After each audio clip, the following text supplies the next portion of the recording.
राम कृष्ण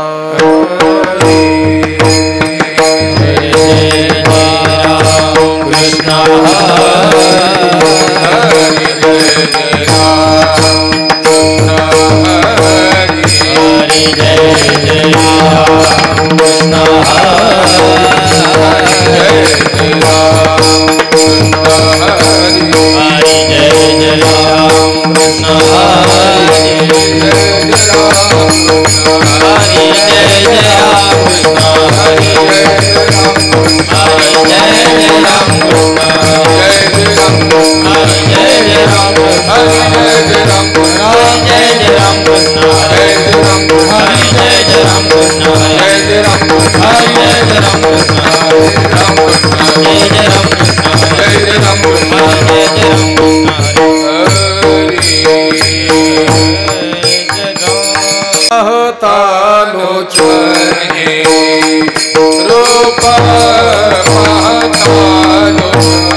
विठ्ठली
आशीर्वाद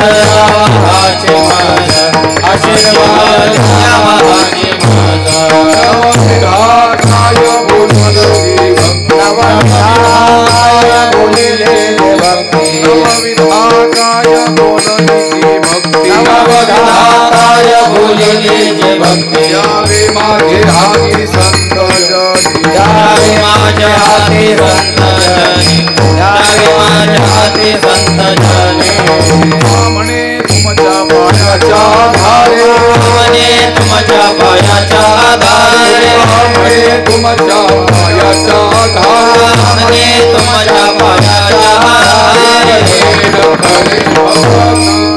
उतरे न खरे भवनाली उतरे न खरे भवनाली म्हणे तुमच्या पायाच्या धारे म्हणे तुमच्या पायाच्या धारे म्हणे तुमच्या पायाच्या धारे म्हणे तुमच्या पायाच्या धारे खरे न खरे भवनाली उतरे न खरे भवनाली उतरे न खरे भवनाली नवविधाताय बोलिले जे भक्ती नवविधाताय बोलिले जे भक्ती नवविधाताय बोलिले जे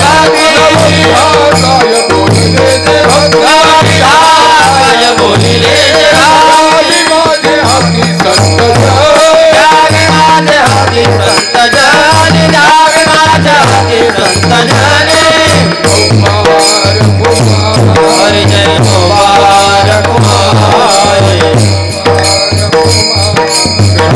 कुमार कुमार जय जय कुमार कुमार जय जय कुमार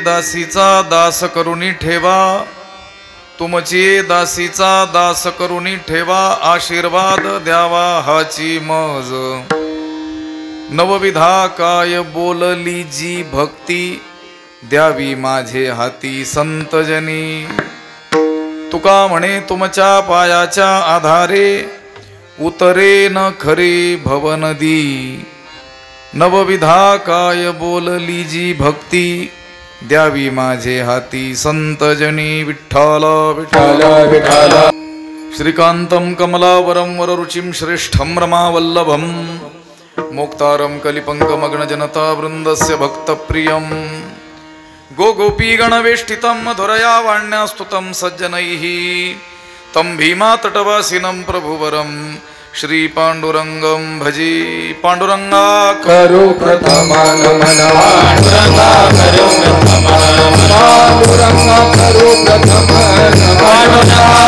करो प्रथमागमन करे चरणा संताजिया करे चरणा संताजिया करे चरणा संताजिया चक्रपादाने कसे का विस्तार चक्रपादाने कसे का विस्तार चक्रपादाने कसे का चक्रपादाने कसे का विस्तार सद्गुरुदास तुका बाबाजी सद्गुरुदास तुका बाबाजी सद्गुरुदास तुका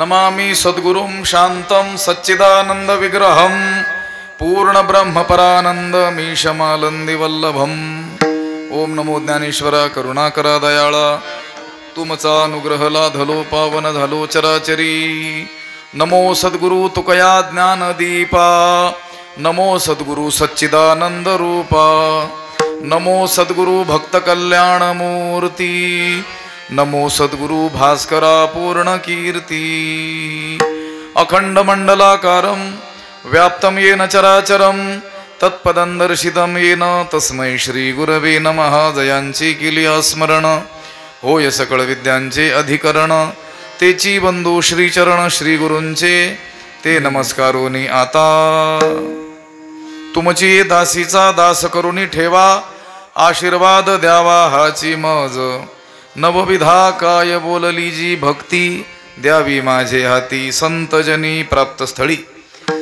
कीर्तन रूपी सेवेसाठी उपस्थित केलेला हा अभंग जगद्गुरु संत श्रेष्ठ वैराग्य शिरोमणी श्री तुकाराम महाराज यांचा 3 चरणांचा असून या अभंगद्वारे जगद्गुरु तुकाराम महाराज हे संत जनांकडे दास्यत्वाची मागणी करत आहेत. विठ्ठल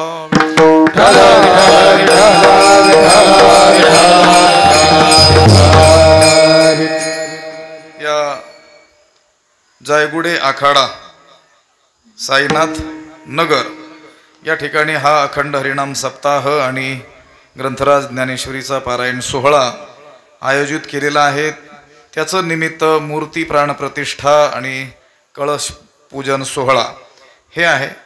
समर्थ सद्गुरू किसनगिरी बाबा योगीराज मौनी बाबा यांच्या कृपा आशीर्वादाने आणि परमपूजनीय गुरुवर्य भास्कर गिरीजी महाराज आणि स्वामी प्रकाशानंद गिरी महाराज यांच्या प्रेरणेने आणि सर्व भाविकांच्या सहकार्याने यावर्षी हा सोहळा या ठिकाणी संपन्न होतो आहे. ज्ञानेश्वरीच्या 18व्या अध्यायाचं पारायण, किसनगिरी बाबा विजय ग्रंथ पारायण आणि मूर्ती प्राणप्रतिष्ठा कळश पूजन सोहळा या ठिकाणी आयोजलेला आहे.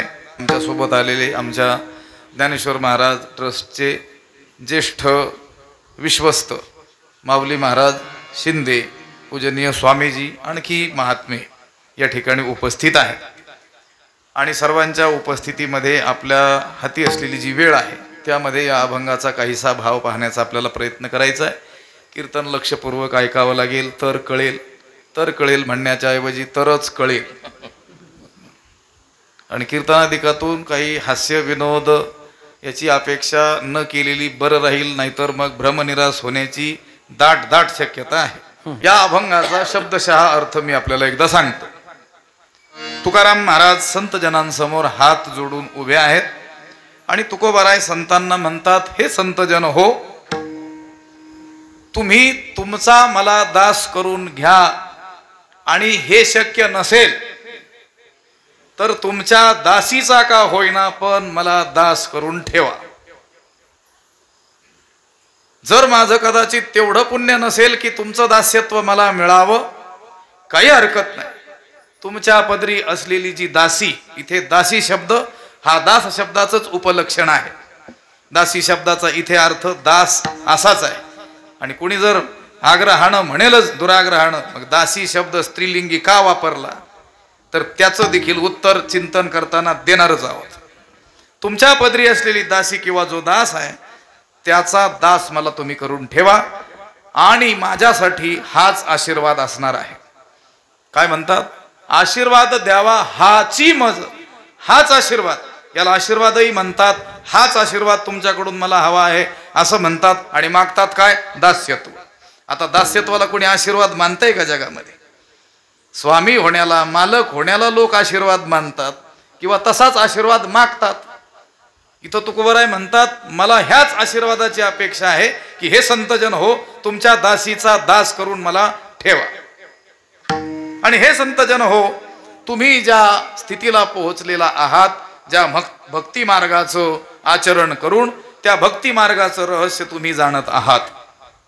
भक्ती किती प्रकारची आहे हे मी जाणतो, ती कोणती आहे हेही मी जाणतो, पण ती भक्ती कशी करावी म्हणजे भगवत प्राप्ती होईल हे मात्र तुम्ही जाणत आहात. म्हणून नवविधा काय बोलली जे भक्ती, जी नवविधा भक्ती बोलली. कुठं बोलली? पुराणांतरी बोलली, शास्त्रामध्ये बोलल्या गेलेली आहे, सांगितल्या गेलेली आहे. हे मला ठाऊक आहे. कुठे सांगितली हेही माहीत आहे, कोणत्या श्लोकात सांगितली हेही माहीत आहेत, किती प्रकार तिचे आहेत हेही माहीत आहे. कारण म्हणून तर म्हणतात नवविधा, याचा अर्थ ठाऊक आहे त्यांना भक्ती किती प्रकारची आहे. पण ते भक्तीचं वर्म मात्र मी जाणत नाही, हे तुम्ही जाणता. नवविधा काय बोलली जे भक्ती, द्यावी माझे हाती संतजनी सवर्म, वर्मासहित रहस्यासहित ती भक्ती तुम्ही माझ्याकडून करून घ्या. आणि हे संतजन हो, अशा रीतीनं तुम्ही जर तुमच्या चरणांचा आश्रय मला द्याल तर हा भवसिंधू, ही भवनदी मी लिलया सहज आणि खात्रीनं उतरून पैल तीराला जाईल. तुका म्हणे तुमच्या पायाच्या आधारे उतरेन खरी, खरे म्हणजे निश्चयानं, खात्रीपूर्वक ही भवनदी मी उतरून पैल तीराला जाईल. पण त्यासाठी मात्र भक्तीचं जे रहस्य तुम्ही जाणलेलं आहे त्या रहस्यासह ती नवविध प्रकारची बोलल्या गेलेली भक्ती तुम्ही माझ्या हाती द्या. नवविधा काय बोलली जे भक्ती, द्यावी माझे हाती संतजनी, असा या अभंगाचा शब्दशः सरळ सरळ अर्थ आहे. विठ्ठला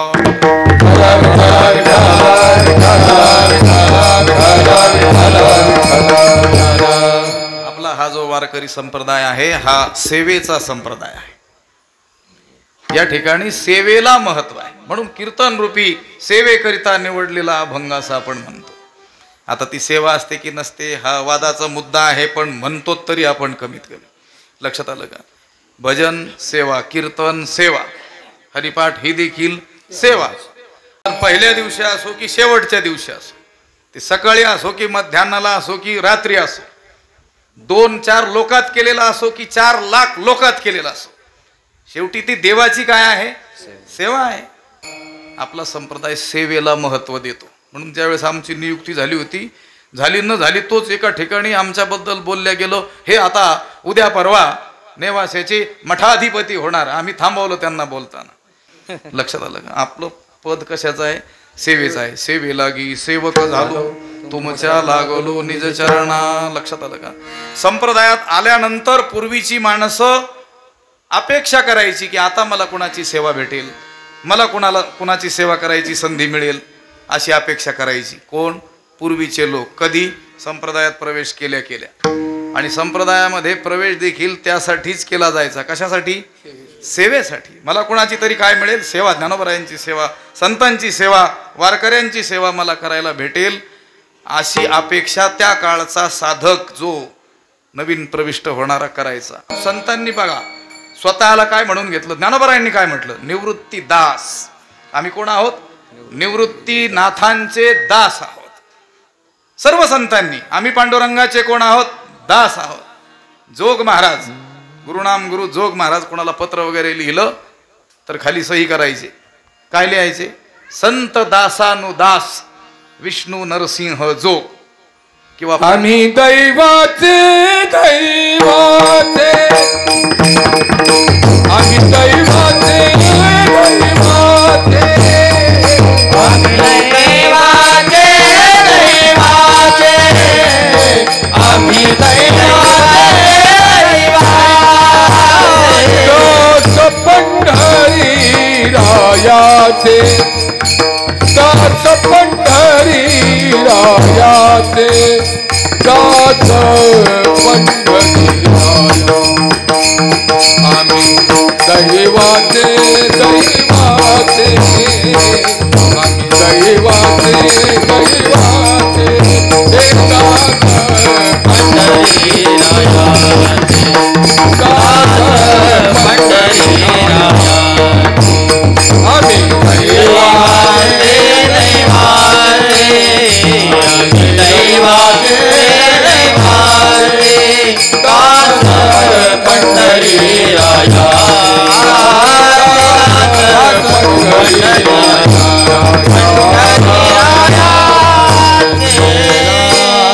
आम्ही भाग्यवान आहोत. आम्ही दैववान आहोत का? आम्ही पंढरीनाथाचे कोण आहोत? दास आहोत. दास म्हणून घेण्यामध्ये गौरवाची अनुभूती पूर्वीच्या लोकांना होत होती. धन्य आम्ही जन्मालो, दास विठोबाचे झालो. आमचा जन्म सफल झाला, आम्ही धन्य झालो. का? आम्हाला त्या विठ्ठलाचं दास्यत्व करण्याची सुसंधी प्राप्त झाली. दास होण्यामध्ये गौरव आहे. तुकोबाराय मागणी करतात कशाची? दास्यत्वाची. आता जगामध्ये दास्यत्व वाट्याला येणं याला काही कोणी मोठं भाग्य मानणार नाही. उलट आपल्या वाट्याला जर दास्यत्व आलं तर नक्की हा दैवाचा काहीतरी कोपच झाला असला पाहिजे. पूर्वी आपण काहीतरी पापाचरण केलं असलं पाहिजे आणि त्याचं फळ म्हणून आम्हाला हे दास्यत्व करावं लागतं, अशीच भावना आजच्या लोकांची असणार आहे. लक्षात आलं का?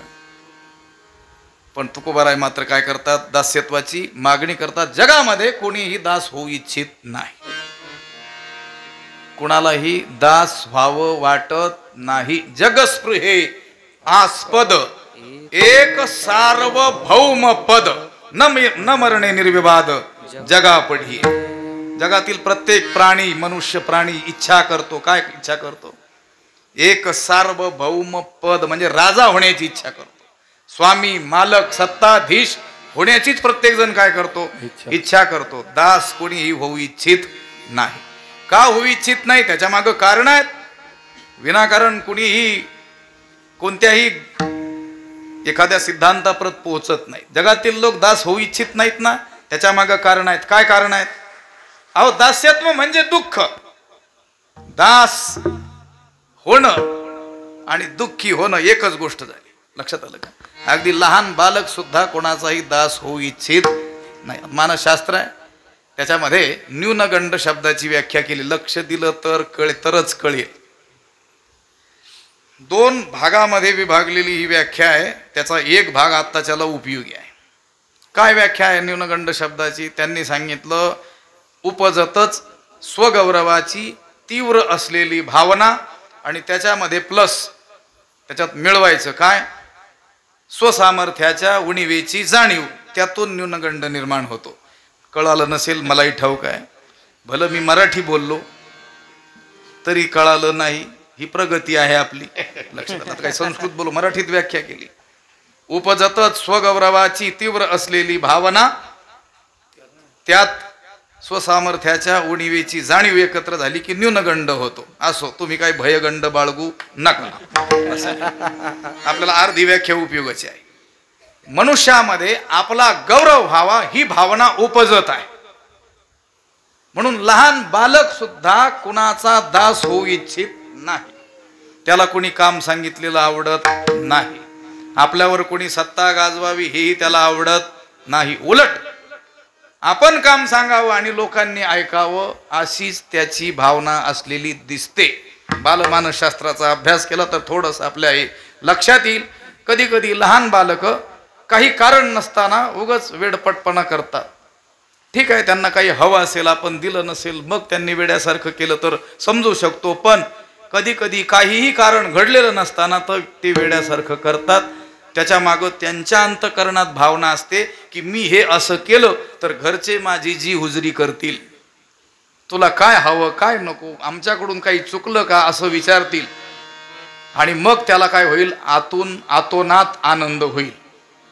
त्याच्या मागची त्याचीही भावना हीच आहे की आपण कुणाचं दास असू नये, सगळ्यांनी आपलं काय व्हावं, दास व्हावं.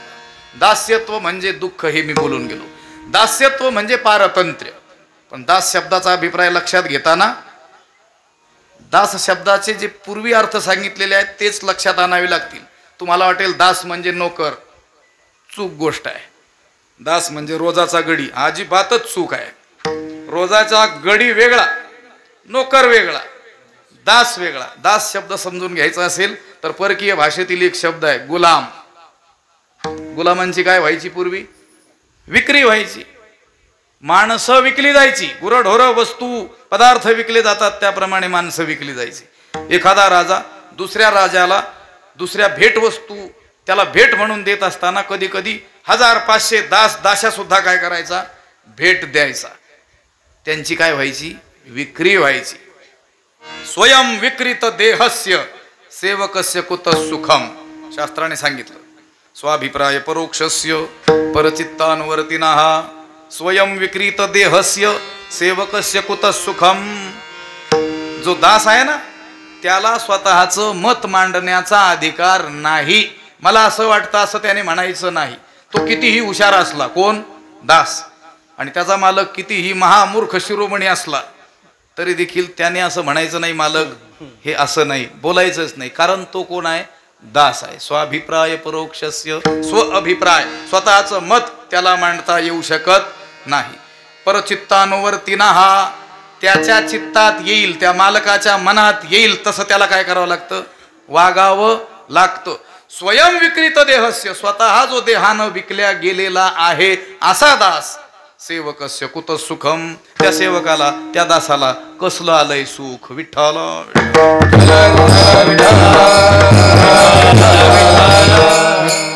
म्हणून दास सेवा शब्दाचा अभिप्राय लक्षात घेताना केवळ गुलाम हा शब्द आपल्या नजरेसमोर आणायचा, रोजाचा गडी वगैरे हा शब्द लक्षात आणायचाच नाही. रोजाचा गडी म्हणजे दास नव्हे. दास म्हणजे पराधीन, परतंत्र. तंत्र शब्दाचा अर्थ आहे अधीन, स्वाधीन. लक्षात आलं का, स्वतंत्र, पराधीन परतंत्र. आणि दास हा पराधीन असल्यामुळं पराधीन माणसाला कधी सुख नसतं, जागृतीत तर नसतं. गोस्वामी तुलसीदासजी म्हणतात पराधीन सपने हु सुख नाही. त्याला स्वप्नात सुद्धा सुख नाही. कोणाला? त्या दासाला. का? झोपला तर ते झोपेत पडलेलं स्वप्न देखील गुलामीच पडतं. कुणीतरी मालकाने काम सांगितलंय, आजारी पडलोय तरी ते काम करावं लागतंय आणि ते होणारं दुःख हेच त्याच्या काय येतंय? स्वप्नात येतंय.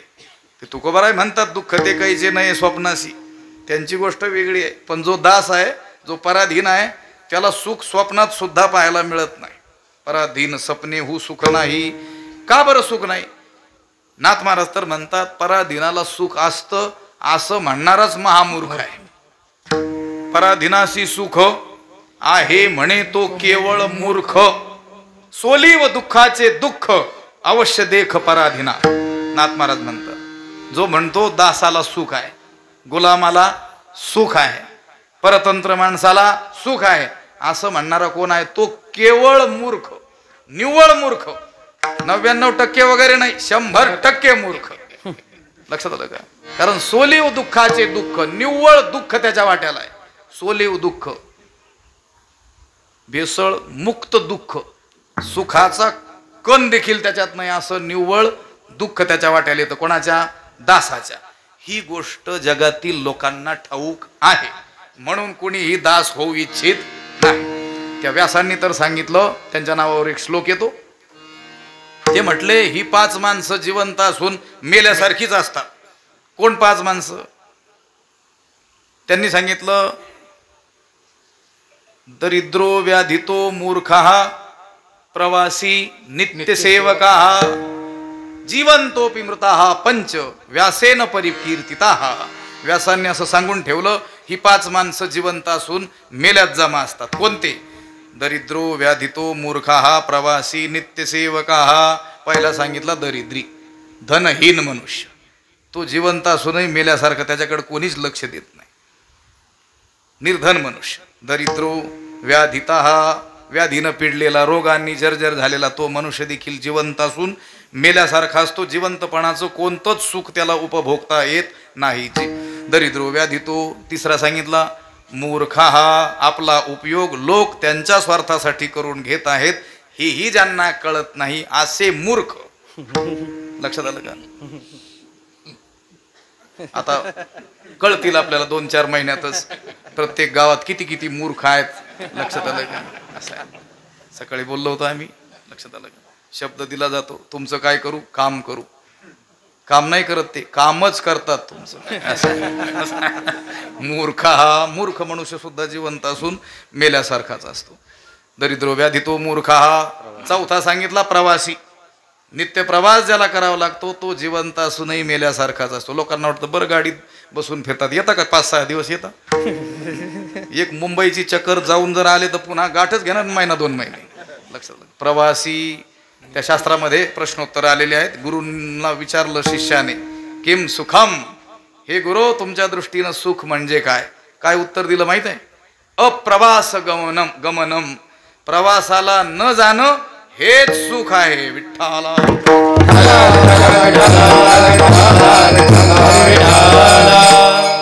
प्रवासी हा सुद्धा जिवंत असून मेल्यासारखा असतो. कारण घरातून बाहेर पडलेला प्रवासी पुन्हा घरी येईल की नाही याची शाश्वती नाही. आणि राहिला ना आपल्याला लागतो तो 5वा नित्यसेवक हा, ज्याच्या वाट्याला नित्य सेवा आलेली आहे. नित्यसेवा म्हणजे आमच्या शेवगाव हॉस्पिटल आहे नित्यसेवा, ती नाही. ते व्याधितो वर्गात येऊन गेले अगोदरच. लक्षात आलं का? नित्यसेवा म्हणजे अखंड सेवा. आता मला सांगा, नोकर जो आहे त्याला नित्यसेवा आहे का? नाही. 8 तास ड्युटी, त्या 8 तासातही दांडी मारता येते. रोजाचा गडी तो तर आला तरच ठीक. लक्षात आलं का? नित्यसेवक शब्दाचा अर्थ आहे दास. आणि तो दास जिवंत असूनही मेल्यात जमा आहे असं व्यासांनी सांगितलेलं आहे. हे लोकांना ठाऊक आहे, म्हणून कुणीही दास होऊ इच्छित नाही. कुणीही दास होऊ इच्छित नाही. तुकोबर आहे कसं काय दास्यत्वाची मागणी करतात? मज दास करी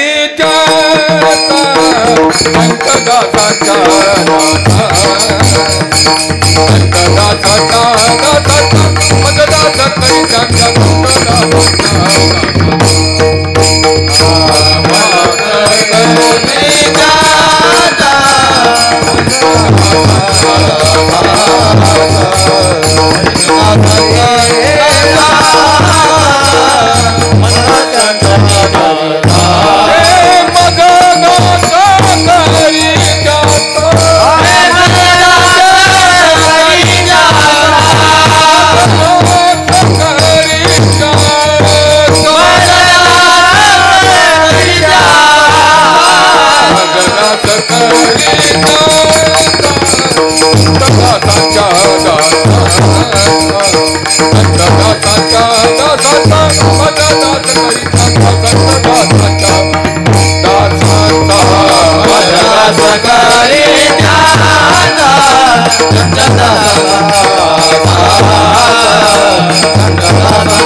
मजदास करी त्यांचा संत दासांच्या दासांचा. तुकाराम महाराजांनी ही मागणी देवाकडे केलेली आहे. देवाला तुकाराम महाराज म्हणतात, हे देवा मला संतांच्या दासांचा दास कर. मागणी कुणाकडे केली? देवाकडे केलेली आहे. बरंच लांबलचक आहे. संत दासांच्या दासांचा मजदास करी म्हणजे संत त्यांचे दास, त्यांचे दास, त्यांच्या दासाचा मला काय कर दास. भली लांबलचक मागणी दिसते. याच्यापेक्षा लांबलचक रेल्वे सारखी मागणी आहे. कुठे आहे? आहे एका ठिकाणी. सांगू का नको? सांगावीच लागेल. मज्जन्मनः फलमिदं मधुकैट भारी मत प्रार्थनीय मदनुग्रह एष एव त्वद्भृत्य भृत्य परिचारक भृत्य भृत्य भृत्यस्य भृत्य इति माम स्मर लोकनाथ. या श्लोकाचा अर्थ सांगण्यापूर्वी भृत्य शब्दाचा अर्थ सांगतो. भृत्य म्हणजे दास. संस्कृतमध्ये दास शब्दाला जवळजवळ 26-27 प्रतिशब्द आलेले आहेत. त्याच्यामध्ये भृत्य शब्द आहे. भृत्य म्हणजे दास, परिचारक म्हणजे दास. आता श्लोकाचा अर्थ सांगतो. तो महात्मा देवाला म्हणतोय, तो ऋषी देवाला म्हणतोय. काय म्हणतो?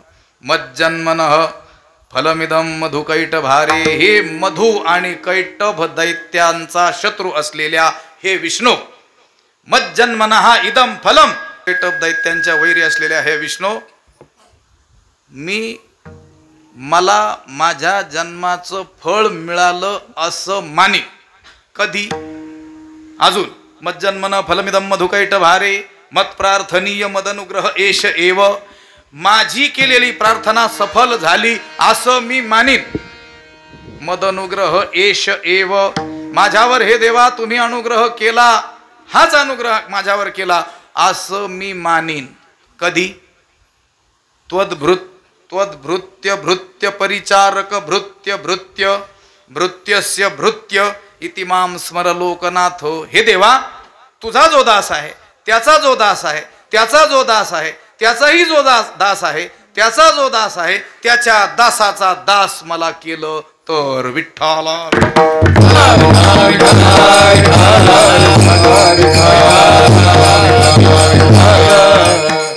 इथं तर थोडंच म्हणलंय. मजदास करी त्यांचा संत दासांच्या दासांचा. 2-4च आहे ना. पायऱ्या तिथं किती आहेत? मोजता येत आहे का? 7. लक्षात आलं का? मग आता दास्यत्व जर दुःखदायक असेल तर इथं ते संतांचं दास्यत्व नाही मागत. संतांचे दास, त्यांचे दास, त्यांचंही मला काय कर दास कर. तर गोष्ट अशी आहे, दास्यत्व म्हणजे दुःख ही गोष्ट खरी असली, सत्य असली तरी ती अर्ध सत्य आहे. किती सत्य आहे? अर्ध सत्य आहे. प्रश्न विचारतो मी तुम्हाला. पिणं चांगलं की वाईट? पटकन सांगायचं. Rapid fire. विचार नाही करायचा. हा? वाईट? तुम्ही मला विचारलं पाहिजे होतं, काय पिणं? पाणी पिणं वाईट आहे का? विठ्ठला विठ्ठला.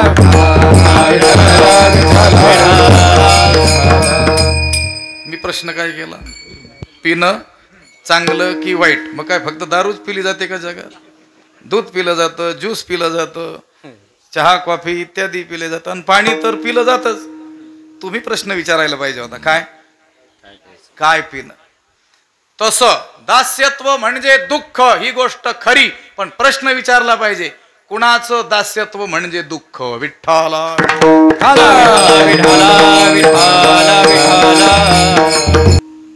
संसाराचं दास्यत्व, देवाचं दास्यत्व, संतांचं दास्यत्व आणि संतांच्या दासांचं दास्यत्व. विठ्ठला.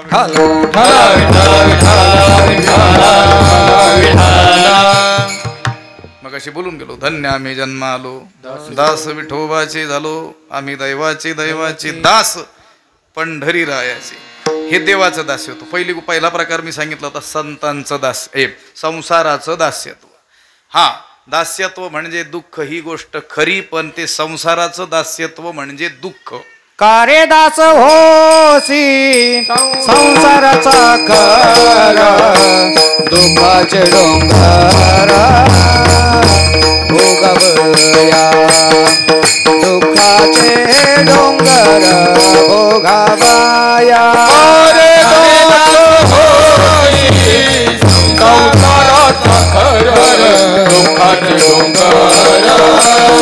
भोगावया दुःखाचे डोंगर भोगावया सारे दास होसी संसाराचा कर सारे दास होसी संसाराचा कर संसाराचा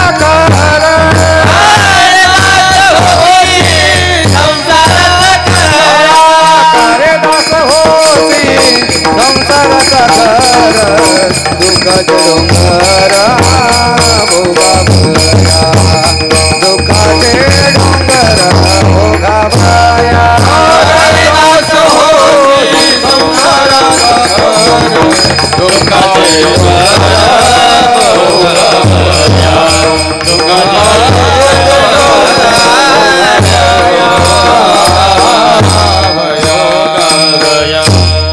संसाराचं दास्यत्व म्हणजे दुःख ही गोष्ट खरी आहे. तुकोबर आहे संसाराचं दास्यत्व करू इच्छित नाहीत, किंबहुना ते आपल्याला देखील संसाराचा दास होऊ देऊ इच्छित नाही. कार्यदास होसी संसाराचा खर. खर शब्दाचा अर्थ आहे गाढव. खर ते रकार जो आहे हलका उच्चारायचा, हलंत उच्चारायचा. खर खर म्हणजे गाढव. आणि र वर जोर दिला. खर म्हणजे सत्य. लक्षात आलं का? खरं म्हणजे खरं खोटं त्याच्यातलं खरं, आणि खर म्हणजे गाढव. तुकोबाराय म्हणतात कारे दास होसी संसाराचा खर. जीवांना मनुष्य प्राण्याला काय म्हणतात, तू संसाराचा दास कशाला होतोस, गाढवासारखे ओझे कशाला वागवतोस, दुःखाचे डोंगर भोगावया. संसाराची अंगी अवघीच व्यसने आम्ही या कीर्तने शुद्ध झालो. व्यसन शब्दाचा अर्थ आहे दुःख, संकट. संसाराच्या अंगी किती व्यसने, एक दोन नाही, अवघीच सगळे दुःख त्या संसाराच्या आश्रयाला आलेले आहेत. नव्हे नव्हे संसार हाच दुःख मूळ आहे. संसार दुःख मूळ, चहूकडी इंगळ. संसार हा दुःख मूळ आहे. मला सांगा, दुःख मूळ असलेला जो संसार, त्याचे खोड, पान, फांद्या, फुलं, फळं हे सुखाचे असतील का? एखाद्या झाडाचं मूळ जर बाभळीचं असेल तर खोड कशाचं? तुमच्याकडे कसं आहे? असं बाभळीचं. त्याच्या फांद्या बाभळीच्या, त्याची पानं बाभळीची, फुलं बाभळीची, आणि फळं म्हणजे शेंगा ते कशाच्या? बाभळीच्या. मग संसार हा जर दुःख मूळ असेल तर तो समूळच काय आहे? सुखाचा विचार नाही कोठे, सुखाचा विचार नाही कोठे, सुखाचा विचार नाही कोठे, सुखाचा विचार नाही कोठे. कशी आहे संसार दुःखाचा, कशी आहे संसार दुःखा, दुःख बांधवडी आहे हा संसार, दुःख बांधवडी आहे हा संसार. सुखाचा विचार नाही कोठे, सुखाचा विचार नाही कोठे, सुखाचा विचार नाही कोठे, सुखाचा विचार नाही कोठे.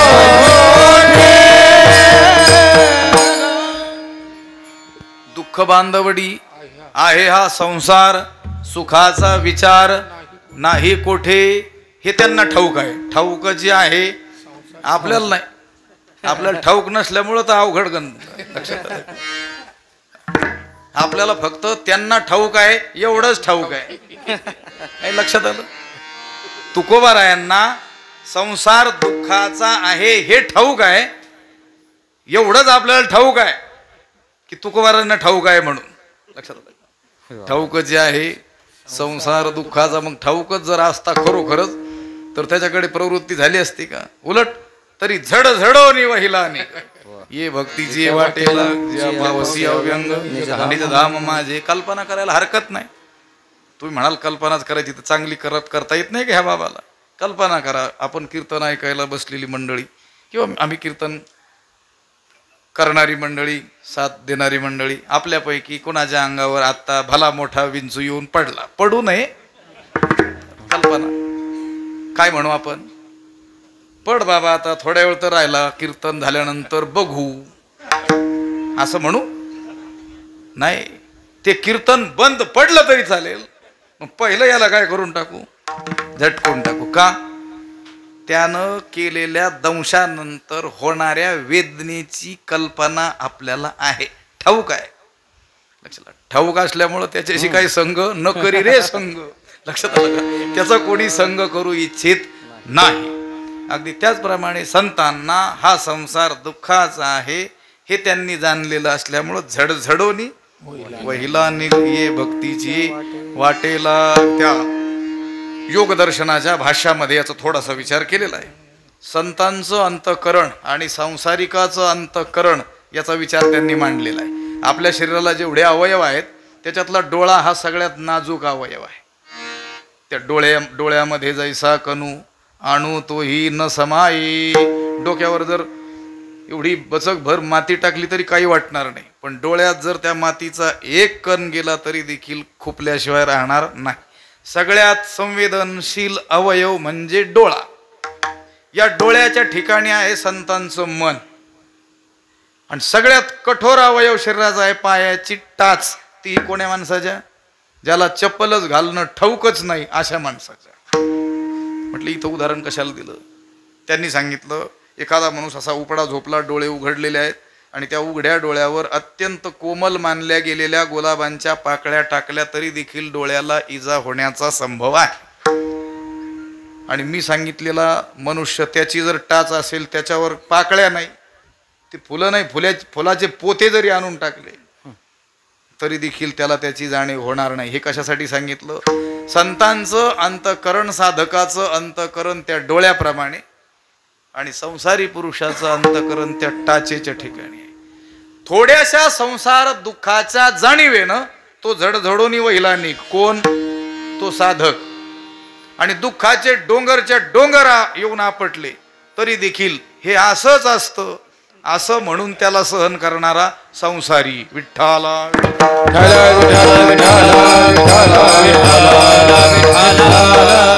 म्हणून संसाराचा दास होणं हे तुकोबारायांना मान्य नाही. संसाराचा दास, देवाचा दास, देवाचा दास्यत्व त्यांना प्राप्त आहे.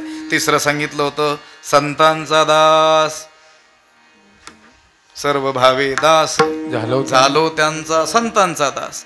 पण तुकोबारायांना असं वाटतं की संतांचा दास होण्यासाठी आवश्यक असलेलं पुण्य भले आपल्याकडे नसेल. कोण पुण्य यांचा होईन सेवक, जी द्वंद्वाधिक दुराविले. संतांचा सेवक होण्याकरिता कोणतं पुण्य मी करावं अशी परमेश्वराला काय केलेली आहे, प्रार्थना केलेली आहे. किंवा संतांचं दास्यत्व प्राप्त झाल्यानंतर तुकोबारायांनी देवाला विचारलेलं आहे, हे कोणत्या पुण्याचं फळ मला प्राप्त झालं. कोणा पुण्या फळ आले आजी देखिली पावले. याचा अर्थ संतांचं दास्यत्व प्राप्त होण्याकरिता अगणित मोठ्या पुण्याची काय आहे, आवश्यकता आहे. तुकोबारायांना वाटलं तेवढं पुण्य आपल्याकडं भलही नसेल, पण हे संतजन हो, तुमचा जरी दास मला करून घेता आलं नाही तरी देखील तुमच्या पदरी असलेल्या दासीचा का होईना मला काय करा, दास. तुमची दासीचा दास करून ठेवा, तुमची दासीचा दास करून ठेवा, तुमची दासीचा दास करून ठेवा, तुमची दासीचा दास करून ठेवा, तुमची दासीचा दास करून ठेवा, तुमची दासीचा दास करून ठेवा, तुमची दासीचा दास करून ठेवा, तुमची दासीचा दास करून ठेवा. आशीर्वाद द्यावा हाती माझा, आशीर्वाद द्यावा हाती माझा, आशीर्वाद द्यावा हाती माझा. नवविधा काय ओढीची भक्ती, नवविधा काय ओढीची भक्ती, आशीर्वाद द्यावा हाती माझा, आशीर्वाद द्यावा हाती माझा, आशीर्वाद द्यावा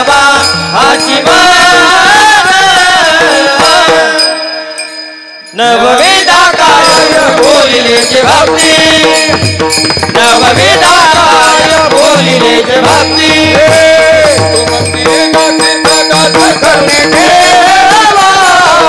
आशीर्वाद द्यावाची मला आशीर्वाद द्यावा आशीर्वाद द्यावा आशीर्वाद द्यावा आशीर्वाद द्यावा आशीर्वाद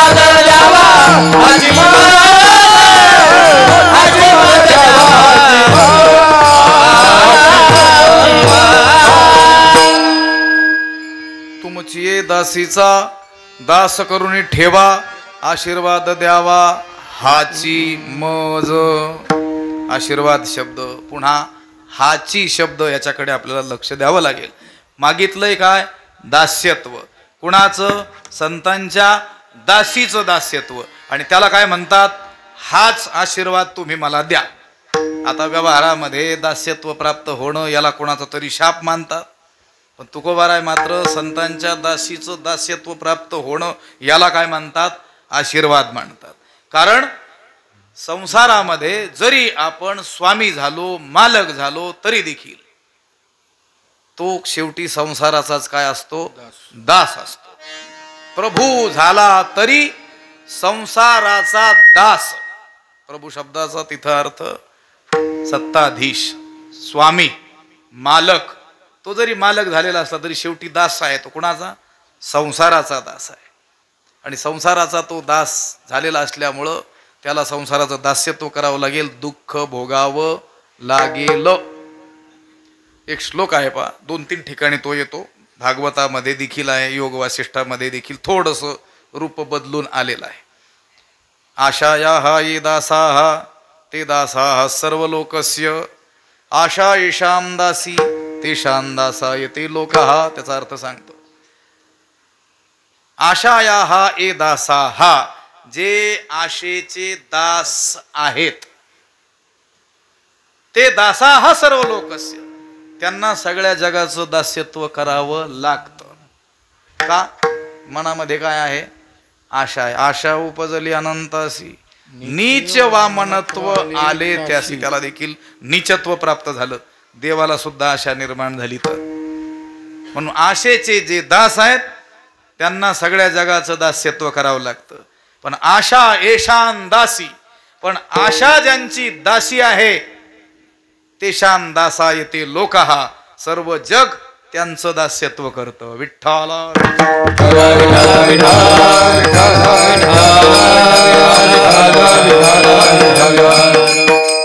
म्हणून प्रभू झाला तरी संसाराचा दास मोठा राजा जरी झाला तरी तो शेवटी कोणाचा दास आहे संसाराचा दास आहे. म्हणून एखाद्याला राजा होण्याचा जरी आशीर्वाद प्राप्त झालेला असला तरी तो तुकोबारायांच्या दृष्टीनं आशीर्वाद नाही आहे. पण एखाद्याला संतांच्या दासीचं दास्यत्व करण्याचा योग आलेला असेल तर तुकोबाराय त्याला काय म्हणतात आशीर्वाद मानतात. आशीर्वाद द्यावा हाची मज हे संतजन हो ह्याच आशीर्वादाची कामना मी तुमच्याकडून करतो आहे की तुम्ही मला तुमच्या दासीचा दास करून ठेवा.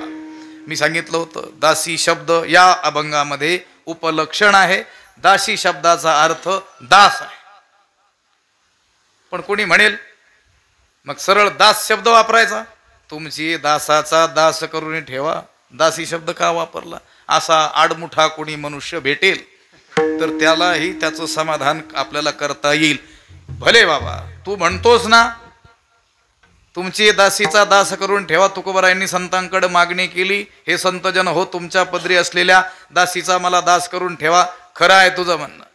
कल्पना करायला हरकत नाही. जगद्गुरु तुकाराम महाराज भक्त श्रेष्ठ नामदेवरायांसमोर उभे आहेत आणि नामदेवरायांना म्हणतात तुमची दासीचा दास करून ठेवा. नामदेवरायांची दासी कोण सेवा करी दासी जनी विठ्ठल.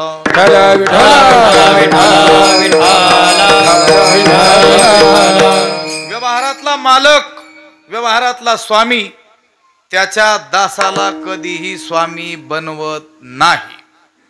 त्या राजाची कितीही मनोभावे आपण सेवा केली तर फार झालं तर पारितोषिक देईल बक्षीस देईल थोडा अधिकारपद देईल पण राजा बनवणार नाही. लक्षात आलं का? पण संतांचं मात्र तसं नाही. संतांचे जे दास त्यांना संत अखंड दास ठेवत नाहीत. कृपा कटाक्षेने आळिले आपुले पदी बैसविले बाप रखुमादेवर विठ्ठले भक्तादी धले वरदान आपणा सारिखे करीती तात्काळ. मग त्यांची सेवा करणाऱ्यांना संत हे त्यांच्या पदी बसवतात, संत पदवीवर आरूढ करतात. अभंग आहे की नाही? हरी तैसे हरीचे दास. अगदी त्याचप्रमाणे संत तैसे संतांचे दास. संतांचा जो दास आहे तो देखील संताहून भिन्न नाही. तो देखील कोण? संतच. अहो संत होण्याचा मार्ग काय मला सांगा बरं. एखाद्याला संत व्हायचंय, काय मार्ग आहे? काय काय तुमच्या दृष्टीनं काय मार्ग आहे? परीक्षा आहे का कुठं विद्यापीठात MA PhD वगैरे? संत होण्याचा मार्ग काय? संतांचं काय करावं लागेल? दास्यत्व. मग ते संत काय करतील? त्या दासाला संत करतील. बघा आपल्या पुढे उदाहरणं आहेत. एकनाथ महाराजांच्या पदरी केवळ पुरणपोळी खाल्ली ना. पुरणपोळी खायला कोण राहिला होता? गावबा. गावबा. पण तो गावबा सुद्धा काय झाला? संत गावबा. रामायण भावार्थ रामायण नाथराय लिहित होते, पण त्यांचा प्रयाण समय जवळ आला. लोकांना सांगितलं, म्हटले मग अर्ध रामायण राहिलेलं कोण लिहिल? ते म्हटले गावबा लिहिल. आणि गावबाने ते पूर्ण केलं. कोणत्याही भाषाशास्त्रज्ञाच्या बापाला सुद्धा सांगता येणार नाही कोणत्या ओव्या नेमक्या नाथांच्या आहेत आणि कोणत्या गावबांच्या आहेत.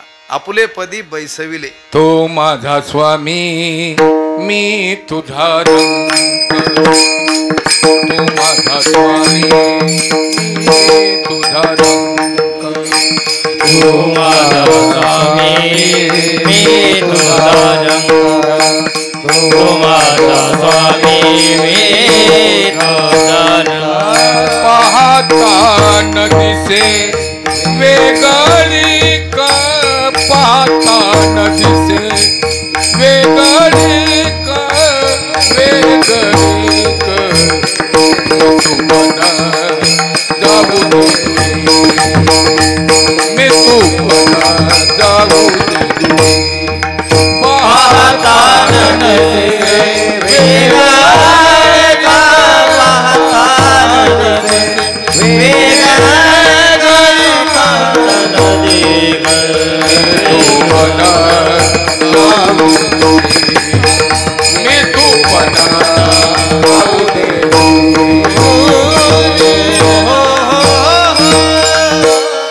मी तू पण जाऊ दे दुरी एकची घोंगडी. तुकोबारायांनी तर सांगितलं देवाला, तुझं मज नाही भेद केला सहज विनोद. तू माझा स्वामी मी तुझा रंक. पण विचार करून जर पाहिलं तर पाहता न दिसे वेगळी स्वरूपतः आपण दोघे काय आहोत? एकच आहोत. असो, संत हे त्यांच्या दासांना काय करून टाकतात? संत करून टाकतात.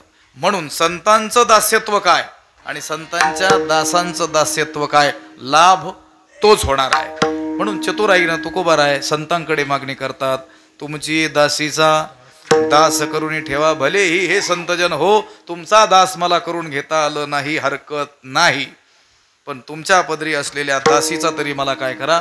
दास करा. तुमची दासीचा दास करून ठेवा, आशीर्वाद द्यावा. हाची मज, हाच माझ्यासाठी काय असणार आहे?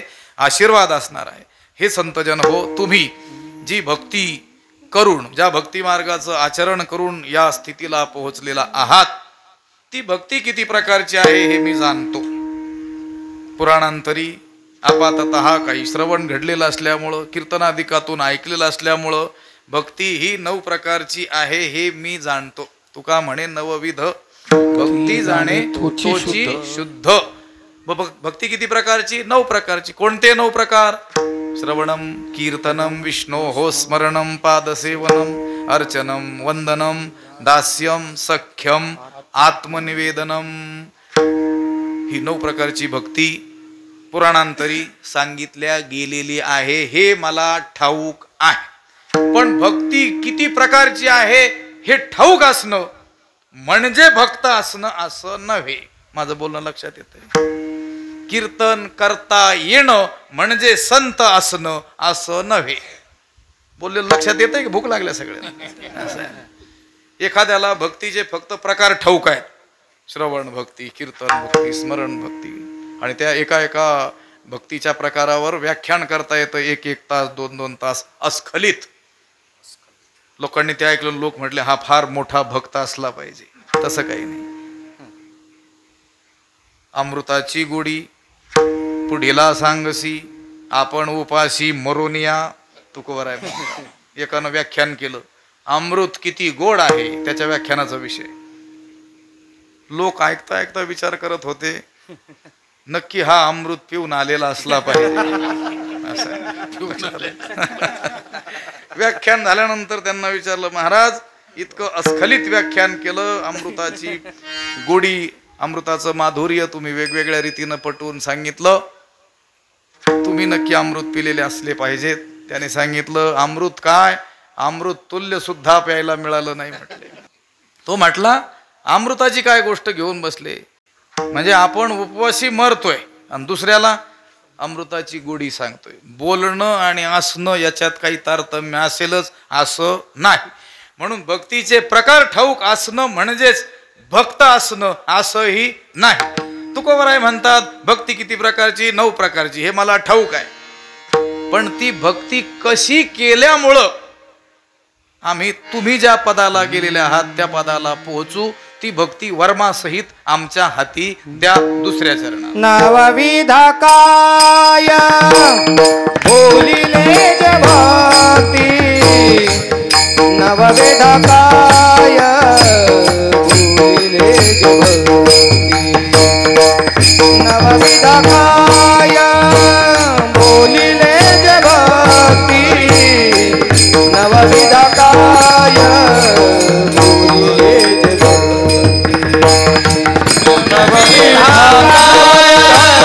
बोलिले जे भक्ती, नवविधा काय बोलिले जे भक्ती, नवविधा नवविधा काय बोलिले जे भक्ती, नवविधा काय बोलिले जे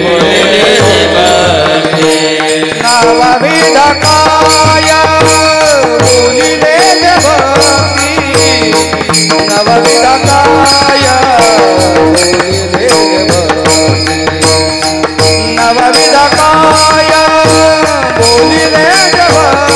बोलिले जे भक्ती, नवविधा काय बोलिले जे भक्ती, नवविधा काय बोलिले जे भक्ती, नवविधा काय बोलिले जे भक्ती, नवविधा काय बोलिले जे भक्ती.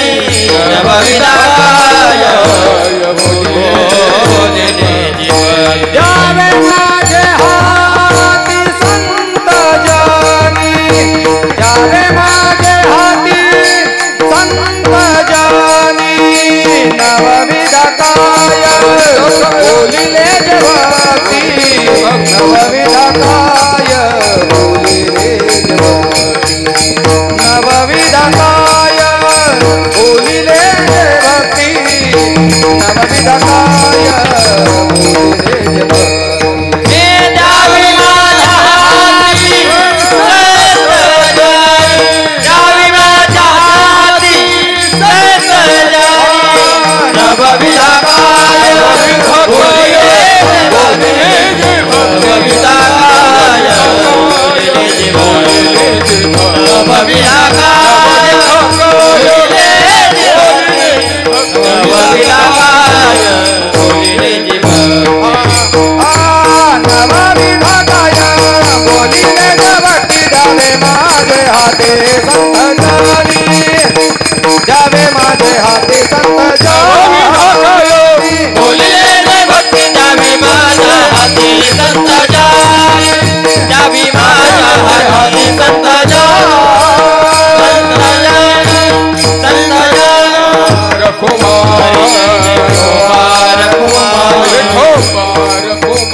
काय बोलली जी भक्ती द्यावी माझे हाती संतजनी. तुकाराम महाराज म्हणता पुराणांमध्ये शास्त्रामध्ये नवविध, विध शब्दाचा अर्थ आहे प्रकार.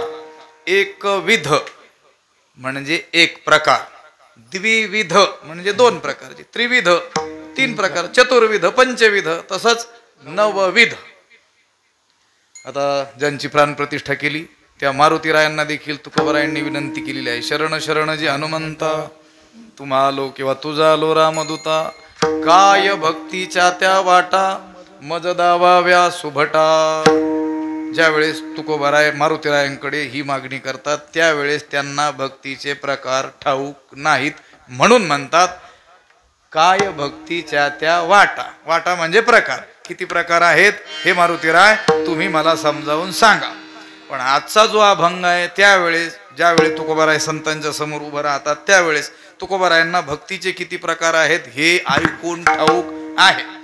पण ती भक्ती कशी केल्यानं भगवत प्रसन्नता आपल्याला प्राप्त होते हे मात्र ते जाणत नाहीत.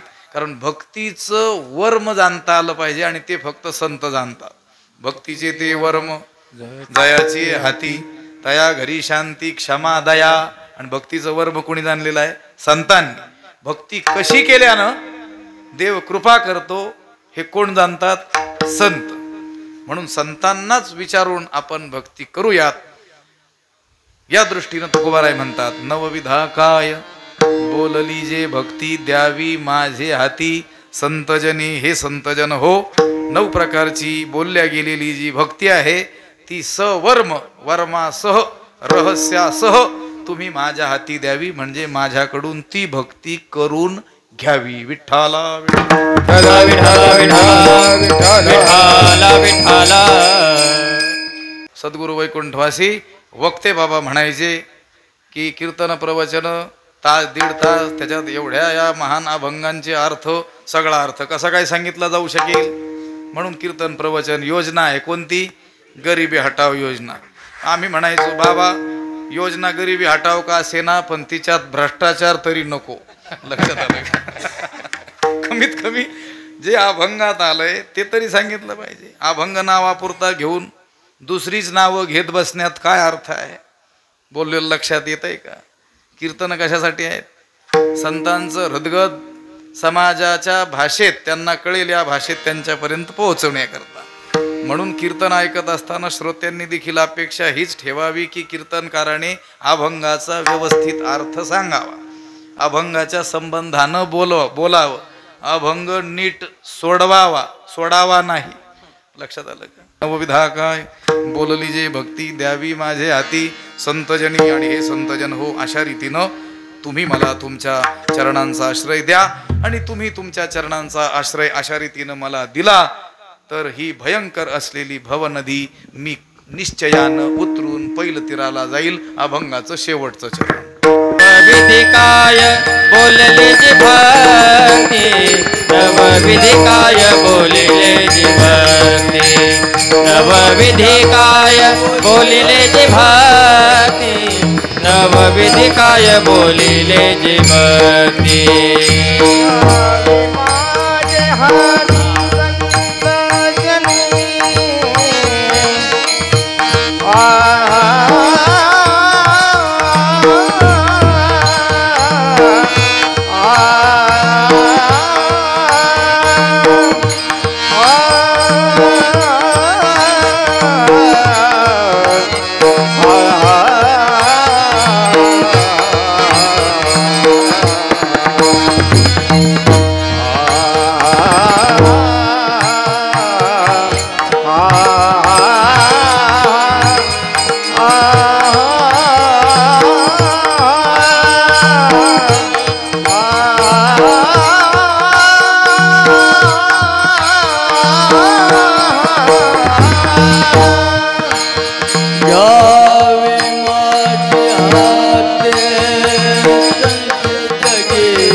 हाती संत जनी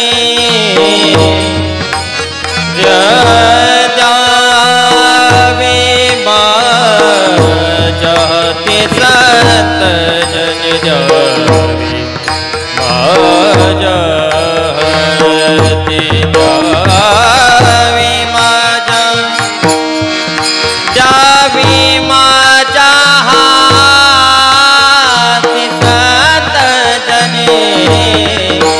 द्यावी माझ्या हाती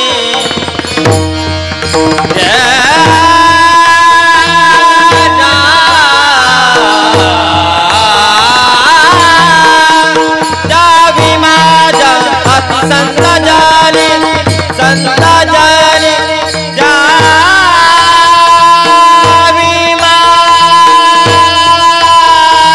संत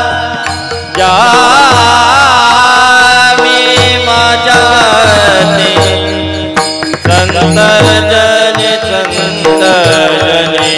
जावी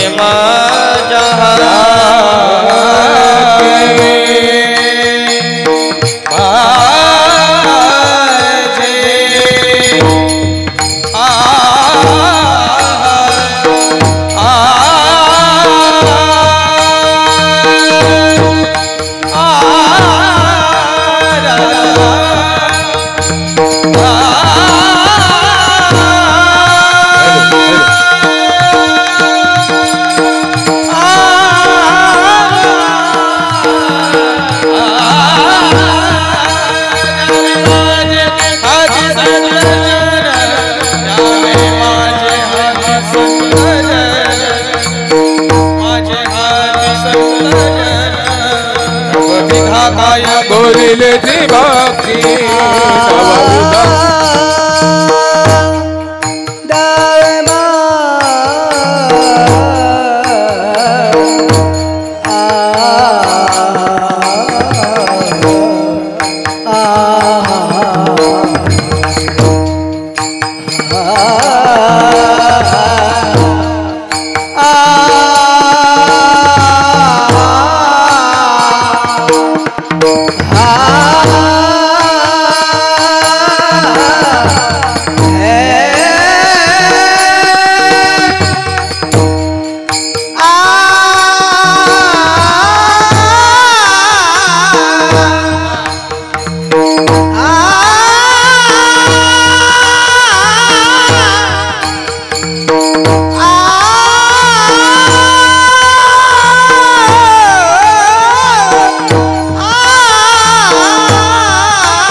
तिचं वर्णन, ती कशी उतरून पैल तेराला जायचं बघू आता.